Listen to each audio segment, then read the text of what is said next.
Welcome, everybody. Oh, wait. We start that. Yep. We're going. We're unscripted. Welcome to the Sales Unscripted podcast. My name is Brian Neal. And I'm Margaret Henny. We're obviously unscripted because I didn't know if we press play or record or whatever. But now, golly, we are. You know, we have lots of things in common, lots of things not common. That's true. This is a generational gap. Do you remember that you had to press play and record when you recorded something on a cassette tape? Did you know you had to press play and record? No, I actually didn't do that. I don't think I did a lot of that. I remember Be Kind Rewind. Does that do anything for you? Different type of cassette. That's a video cassette. This would be an audio cassette. So thought I got it. I know someone. That's okay, but that was so when you wanted to record something off the radio, you basically sit there with your cassette recorder, okay? And everyone who's a Gen Xer has done this. You sit and you're listening to the radio, and you're waiting for a popular song to come on, like Working for the Weekend by Loverboy. So I'm sitting, listening, waiting. And I've got play and record and pause, all three sitting there. And I'm just waiting. As soon as I hear that hit on Working for the Weekend by Loverboy, I hit pause. Now I'm recording it. This is so painful. Do you have to hold those down? No. They stay down on their own. Okay. And then when the song ends, you just press pause again. Okay. And you wait for the next one, and that's how we made tapes. That's how you made a mixtape. So that was a mixtape. That is what it was. so off much the radio. work. I can't even begin. But it was kind of a game because you had to try to find I remember Nerd Alert. Ready? Nerd Alert. I was in the marching band. Me too. We talked about this. We did. So we did talk about this. One of the songs that we did was Late in the Evening by Paul Simon. Sing it. Late in the evening, down the music keep me cool, yeah. First thing I remember, I was lying in my bed. Couldn't have been no more than one or two. Yeah. I'm on board. Okay, cool. Right, it's got a great horn section. It has this big horn cut that a small group of us play. It was really hard to play. Jazz riffs with Brian Neal. On the trumpet, no less. So I was doing this game I'm playing. Okay. And it came on, and I hit it like at the perfect time because it starts off a little bass and drum. Wow, you're killing the sound effects today, I have to say. We haven't no snorting yet either. It's not over yet. You just wanted to snort right then, didn't you? So you just did. There it goes. Thank you. Did I? A little bit. It's okay.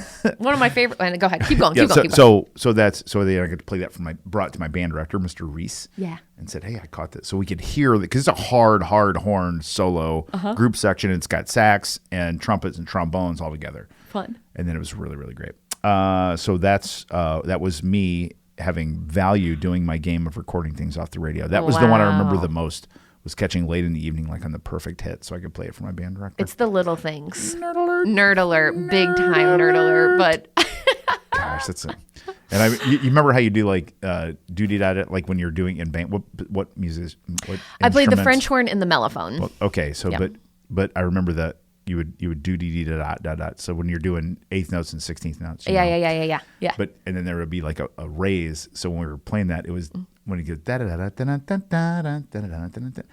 It was do-do-do-do-do-do-do-tweet it. It was that tweet, that little I like that. roll up, a trill or something. No, trill's something. A trill's for a flute. Trill's really go on the flute. Yeah. That's what the trill is. Oh, man. We could geek out on band stuff all day, couldn't we? We could make a whole podcast out of how nerdy we are on stuff, too. You played flugelhorn? No, mellophone. Oh, mellophone. Which was the marching version of a French horn. Yeah, French horn, nice. Beautiful instrument. So pretty. Like anytime you hear like an amazing horn in like an epic movie or show. Do you still have your French horn?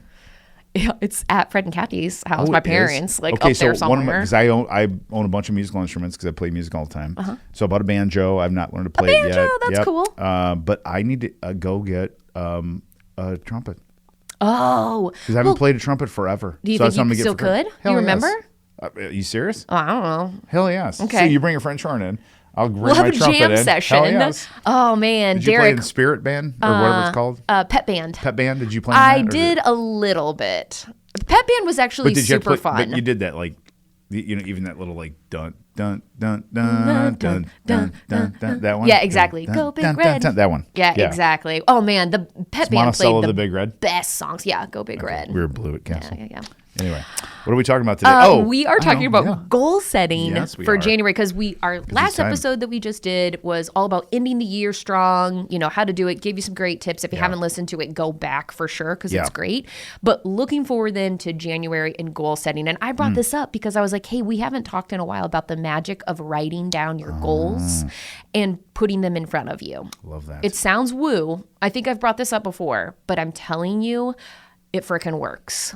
Like, there's something about writing it down. Do you remember the first time you wrote a goal down? Yes, I do. You really? What I was don't. it? I don't. This is terrible. I don't know if I remember the goal. I was. Isn't that awful? It was something, not something dumb, but it was something like little having to do with sales that I'm like, I'm gonna. So it was after college, even. Oh my God! Yeah. You never wrote anything down like when you were a kid or high school or anything? No. I had a dream like you wanted to like like a do full blown adult. That's well, so. I mean, so when you did the plays, did you like do the finger down the to see what part you got? Like you're looking. Oh yeah, of course. I didn't have to go very far down. Oh. Ew. Those of you thespian kids know what she's talking about there. You know what she's talking about. I guess I didn't write those goals down. I just knew Didn't them. have to go very far down. That was Sorry. really good. I love it. I love the confidence. And you know what else? It's truth. Yeah. You're not making it up, right? No. You just pretty much had the lead or the supporting role. Did you have a nemesis? Did you have a theater nemesis? I feel like theater people always have a nemesis. I did have a theater nemesis. Is she a listener? I don't know if she's a listener. I'm not going to say her name. Does she know why? Does she know who she is? Were you her nemesis? I don't know if it was reciprocated. That's funny. But she was also like more of a character actress like me. So it's like we were more kind of like comedic relief. Like we have decent voices, but we weren't like the really good sopranos. Okay. But we were definitely vying for the same roles. And I was like, bitch, you better bring it. No. It's so funny. So I should have written those goals down. That's hilarious. So it wasn't until you were It wasn't until I was like a full-blown adult that I started writing it down. I mean, like, I guess I would do stuff like at the end of the year, you know, sort of stuff. But I would write it down, I would put it in a book, and I would set it aside and not look at it. Yeah. It was like I was reflective about things like at the new year or on my birthday or, things like that. But something about writing it down and posting it and looking at it every day. And also, like, I don't know about you guys, but when I write New Year's goals or resolutions, I go for everything. I'm like, I'm going to be a whole new person this year. And like, of course, it's too much. Yeah. It's way too much. You got to focus up. Yes. So what do you think? Because I don't know. Maybe it's not weird. I learned to do this from my football coaches when I was in junior high. Oh man, that's we great. were required to do it. We had to fill them out on these little notebook That's so cards. great. You know what I mean? Yeah, yeah. So and I didn't know any better, so I just kept doing it. I'm like, this is. I didn't know any better. No, Like, it was a seriously, I'm bad I'm gonna habit. stop. That's I just great. Didn't, might as well. You learn a habit, and it's a habit. Yeah. Excuse me. So I've been doing that for a long time. And I think what people misconstrue here is, have you heard of, I'm going to go deep on you. You went to Butler. I did. Butler's a bunch of smart kids. Oh my God, stop. Have you heard of Pascal's wager? No. Pascal's wager. So Blaise Pascal was a famous like philosopher, mathematician, chemist person back in the 16th century or 14th. One of those, really old. Okay. Well, the wager goes like this. You may have heard this. If you believe in God and God does not exist, there's little harm done. If you don't believe in God and God does exist, there is great harm done. It's kind of like a logical reason to be faithful. Like you might as well. Okay. You see what I mean? Well. Like if it's if everything's funny. real, you're going to burn in hell. You might as well go the faith route. Wait, let me pause for a second. You're Catholic, aren't you? I am Catholic. I yeah. knew it. No. Oh, yeah, I just can hear it in the Oh, yeah, in the burn in hell the part. condemnation. Is that what you mean? Yeah, exactly. In the sinful condemnation.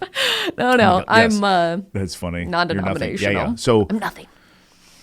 So what happens with people with writing goals down is they think that everything they're going to write down is going to come true. And then when it doesn't, they say it doesn't work. Oh, okay. See that? So they're making a connection that's not there. Correct. They're writing in equal signs. You got it. That honestly There's- have nothing to do with each other. Yes. Interesting. Yes. Because I don't think, like, I love the woo. And I love the idea of committing something to paper. Me too. What you said, which I think is brilliant, that everyone needs to hear, is once it's there and it's in this physical form, you can perceive it in a different way than you can when it's just in your mental form. Yep. I can see it. I can hold it up. I can scribble on it. I can share it with somebody else. I can read it out loud. I can then hear it. So all the other senses around this thing that was just an etheric thought now come into play. Yeah. That to me is the trick. You know what else I like about it What? too? It depends like where you work or, play or whatever. But when I have my goals written down, and I haven't done this, I need to do it. Yes.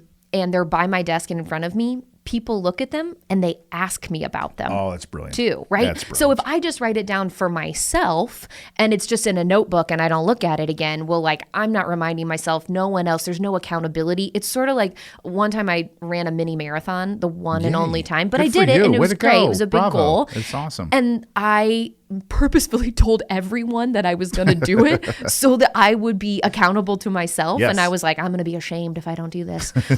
And you didn't. So maybe I should have been Catholic. I don't know. We'll still have you. Believe me. So there's- our attendance is down. We'll take you. But there's something about Yes. like making a outward commitment There is. about it as well, and telling other people. You don't have to tell everybody if it's something that you want to keep personal. You can tell your person or Yes. your friend or Yes. your work best friend or whatever. But I think it's great to put it out there and make it known and make it public. For sure. I love that idea that, again, it just, once it's in written form, it can manifest itself in other ways. Yeah. Like people asking you about it, you talking about it. I always tell people I want you to say things, not so others hear them, but so that you hear them. I like Right? that. Yep. So I'd say like, I used to say it all the time. I was going to say, I'm going to referee in the NFL someday. I'm going to ref the Super Bowl. Yeah. And I didn't say it like, but I said it over and over and over. And then people would say, no, you're not. I'm like, it's the plan. Yeah. I always say, that's the plan. Yeah. We'll see. I love it. Not in a cocky, but just like, I heard it. Go ahead. So here's the thing too. Yeah. This is step one. It- Now, totally. one thing that I Yes. do not believe in Bravo. is like manifesting and like things just like happening. Yes. Like the effort Yes. obviously has to be there, but like also that step 2 isn't going to happen if step 1, if you don't make your Truth. declaration about what you want to happen and where your focus is, then, step 2 is not going to happen. But step 2 also has to happen. You can't just throw it Yes. out there and be like, I'm going to go ahead Gotta and work. lay back lay here, now, right? put Yes, my exactly. hands up because Yes. I manifested it Yes. and wrote it down. So true. But, People step think 1. that too. Like they read The Secret, which is a great book. Yeah. And they're like, oh, yes, I'm going to like $1 million is going to show up in my checking account. Like, okay, I'm just going to sit here for it. Like the energy is That's all too connected. woo. That's too woo. Yes. Yeah. I'm kind of a nerdy science guy. Yeah. You know this? Uh-huh. Oh, yeah. You like space. I hate space. Oh, Yeah. that's right. I forgot about that. So you probably know that all the science Nobel Prize winners were released this week. And you probably know the winner of the physics Nobel Prize, which I know you know this, what they actually won for, which is mind-blowing. Tell me. Which is basically that atoms, particles, itty-bitty things you can't see, particles, actually can share information back and forth Kind of like trees. faster than the speed of light. What? And no matter how far apart they are.